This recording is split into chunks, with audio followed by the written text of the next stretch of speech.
Hello all, my name is Andreas Tesch and I'm the Chief Market Officer of Atradius, a leading global credit insurer. I'm pleased to welcome you to this first webinar in a series of virtual events focusing on key business topics and trends which are impacting businesses today and in the future. We have some fantastic speakers who I'm confident will provide some thought-provoking discussions. I've known Emma Marcegaglia for many years and admire her for her entrepreneurship, her push for innovation in an old economy, and her successful globalization strategy out of the small village of Gasoldo in Italy. Based on this entrepreneurship, she's been a challenging but always constructive partner in our negotiations. Being a constructive but still challenging customer also holds true for Johan Melander from Electrolux. I've lively memories of our discussions and negotiations in Stockholm, Brussels, and last time in Beijing. I'm still due, though, to meet him in his current base in Bangkok. Very happy to have them both on board today, as well as Ian Golden, Oxford University Professor of Globalization and Development as an external expert, and my dear Atradius colleague, Edwin Kuhlmann. Before we get started, I would like to introduce you to our moderator for the virtual series, Daisy McAndrew. Daisy has vast experience working as a journalist, having been an economic and political editor for the likes of the BBC, Sky News, ITV, and Euronews. We are very fortunate to have her on board to help facilitate our webinars. I'm going to dive straight in.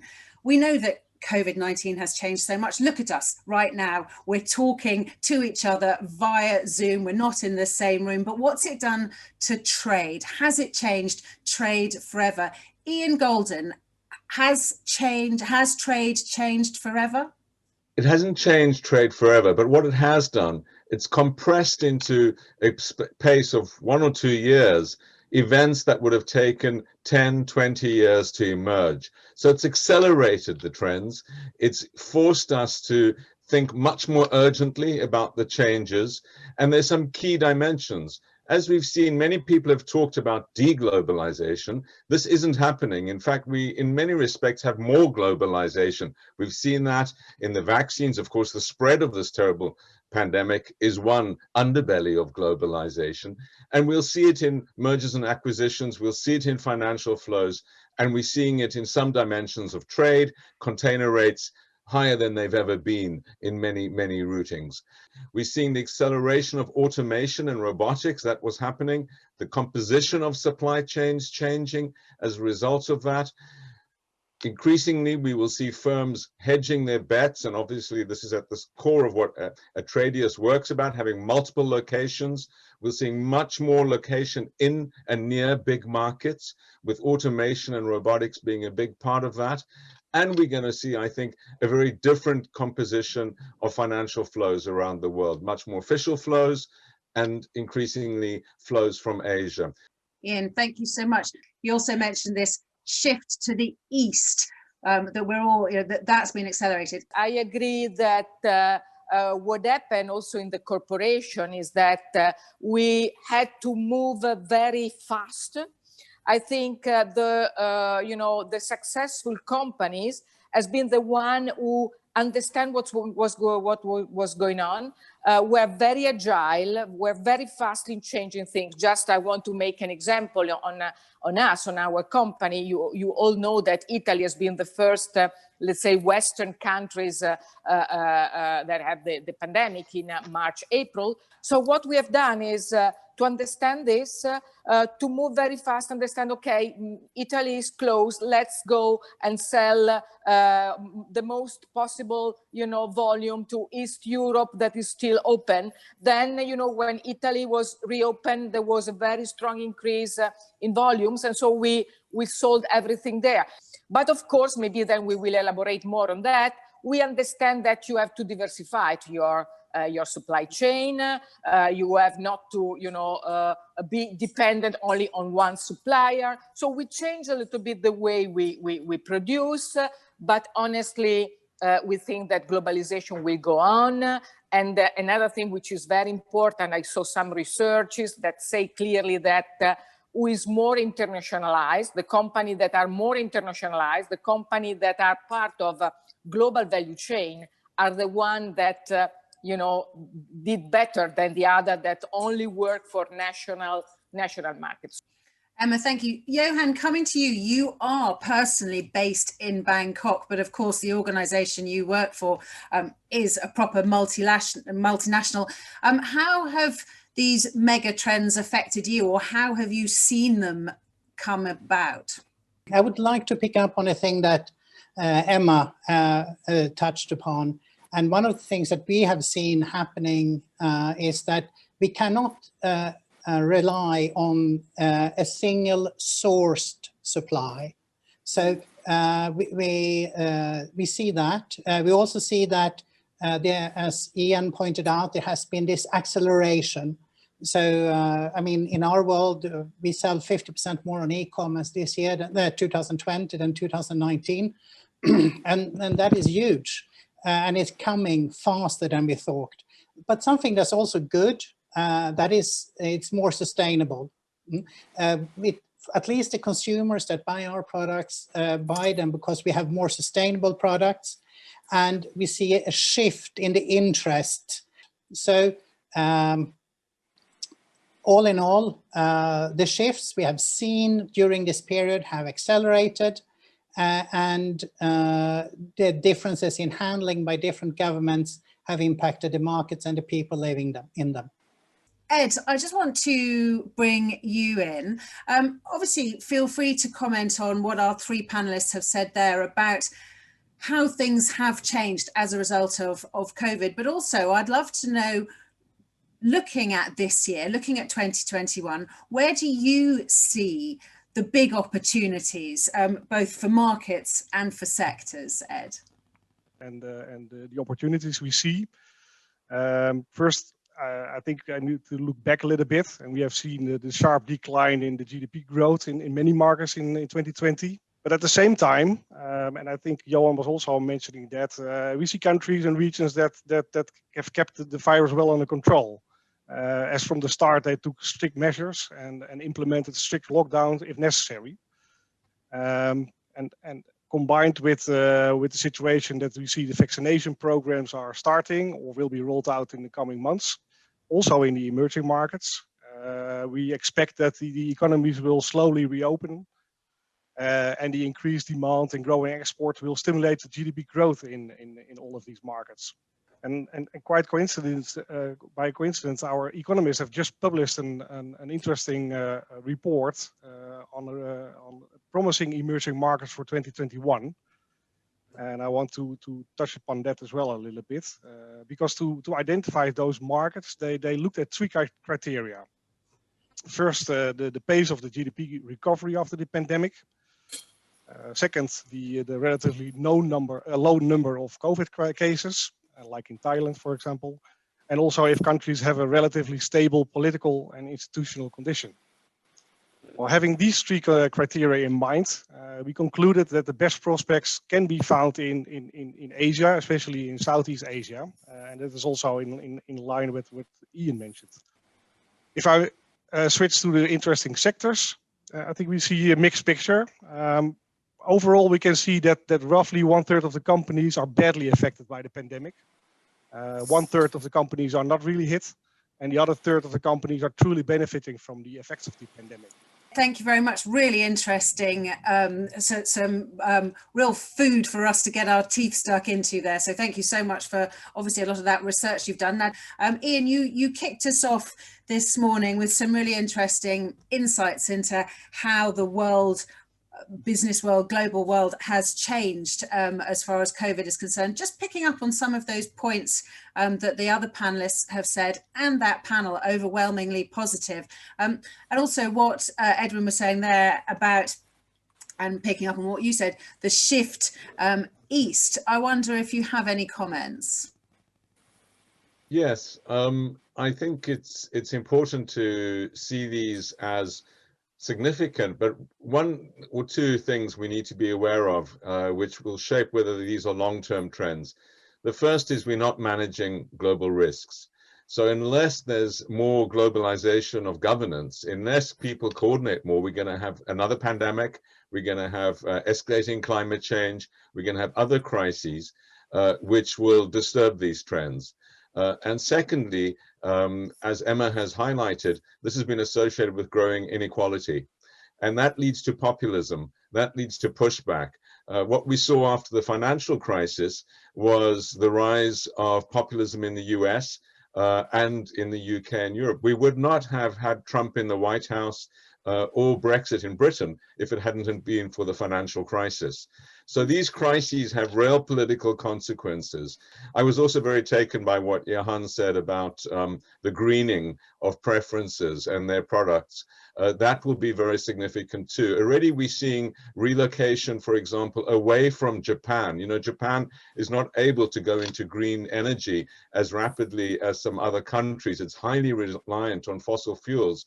And already some global supply chains have moved away from Japan as a result of that, because big companies like Apple and many others are saying we will only now take supplies from renewables that are powered through energy systems which are renewable.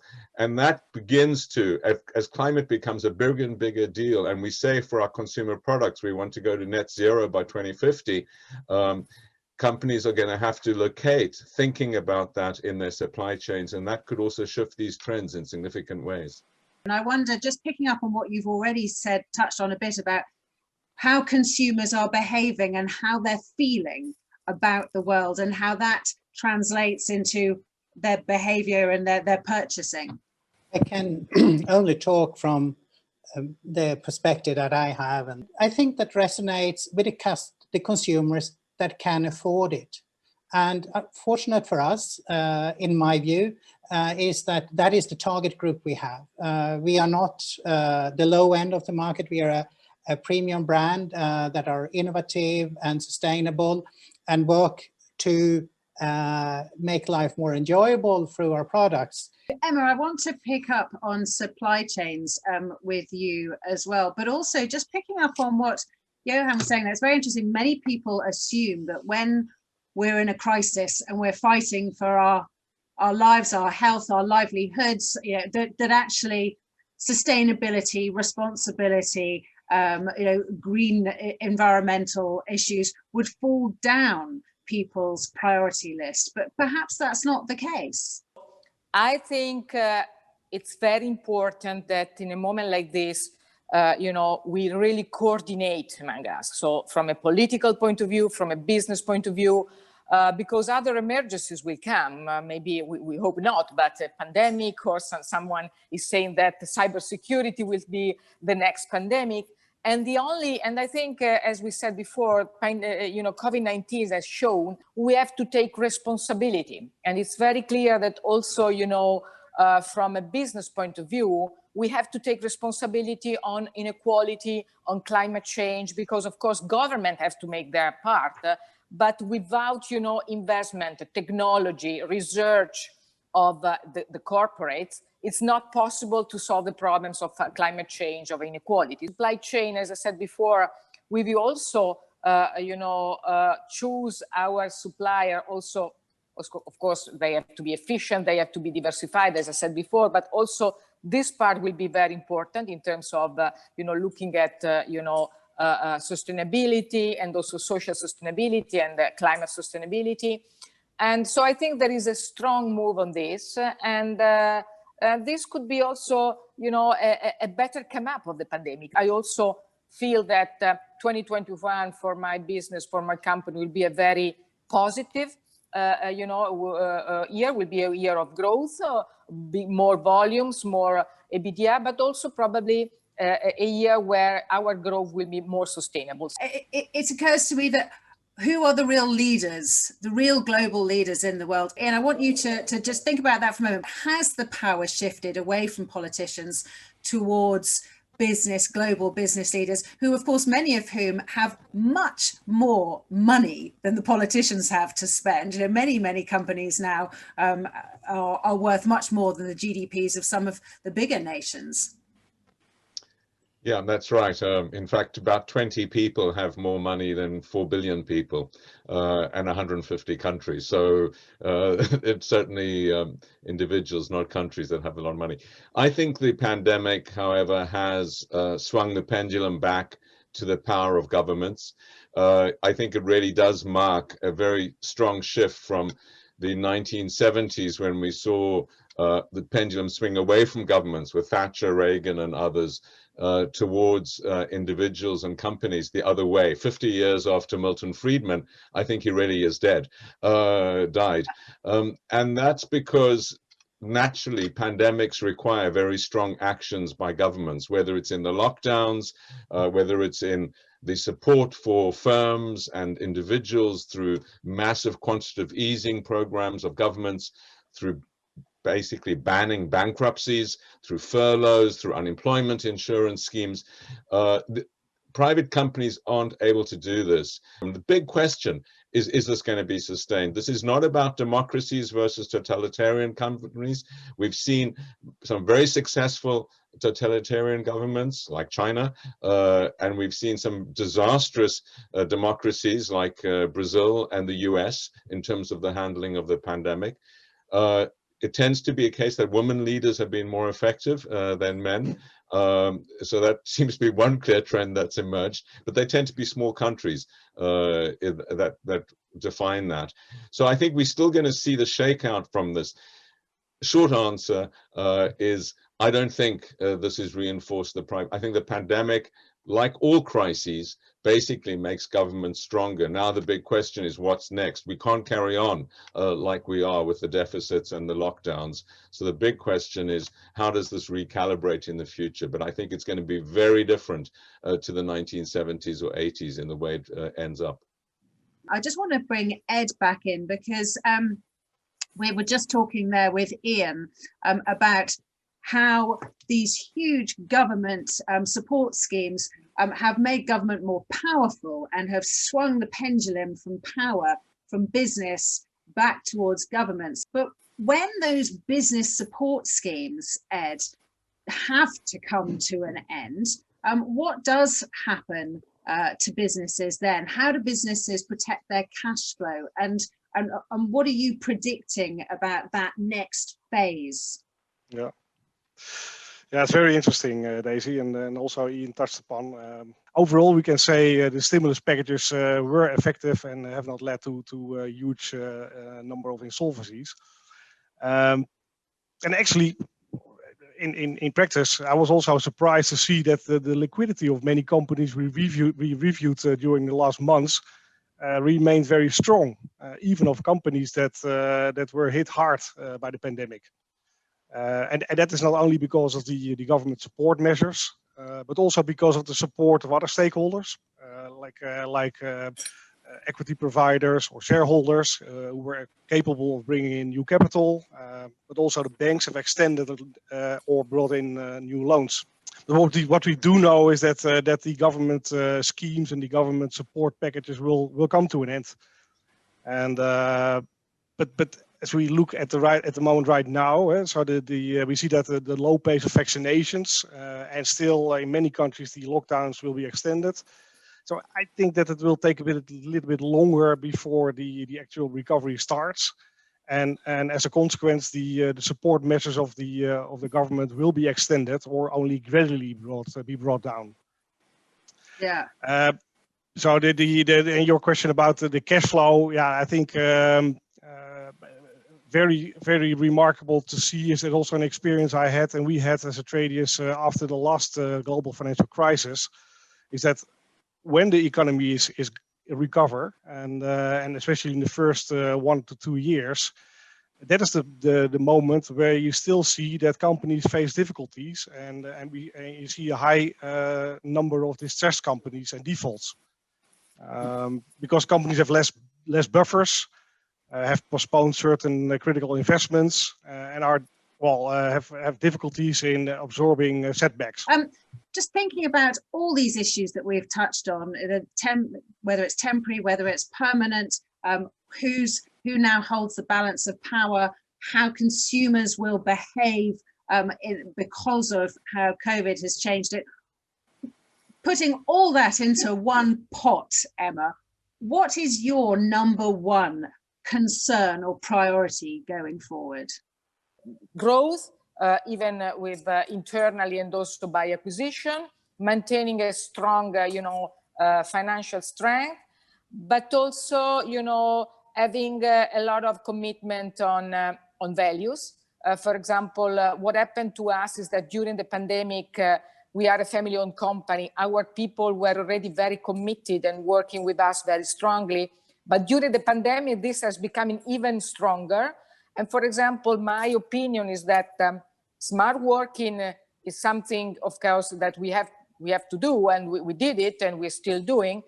But in the long term, and this is also already happening, we would like, at least in some moments, to have all our people back in the office, when you have to think about values, when you have to project, your future, when you have to, to work together and understand, making a brainstorming on what's going on in the world. We like to have our people with us. So growth, financial strength, but also core values internally and also externally. And when we talk about working from home, that has a huge impact on your consumers, but also the vaccination rollout will have a big impact on your markets. I would guess both the individuals within those markets, but also the different nations. And as Ian was saying, the inequality between some of the Western world who will get the vaccines earlier than some of the developing worlds. And that is why agility is needed more than ever. And we have found in Electrolux that our local presence makes us knowledgeable, so we can react locally. I worked with the global financial crisis, and I think the companies, thanks to the global financial crisis 12 years ago, 10 years ago, were stronger going into this. And there were tools and procedures and thought processes how to handle it. So thanks to the global financial crisis, we were better suited, better equipped, and including the central banks and how they have acted. Very interesting. Andreas, welcome back, and thank you for joining. So with that, I want to say a very, very big thank you for taking part in the poll, sending questions. A big thank you to the panel, of course, and I'm going to hand back to Andreas. I want to thank all our panelists for their opinions, for their contribution, and for a thought-provoking discussion, which has been largely positive. And we've seen that although COVID-19 has disrupted trade globally, it's fascinating to see how this has accelerated globalization rather than the opposite, which is what a lot of people were afraid of. And it has enabled certain sectors and companies to grow despite all the challenges. Thanks also to the audience for sharing your views and via the polls and telling us how you see the future. And again, it's encouraging to see that also our audience has largely been positive. It was my pleasure on behalf of the Tradiers to bring this event to you today. Thank you all for joining, and I look forward to seeing you all next month.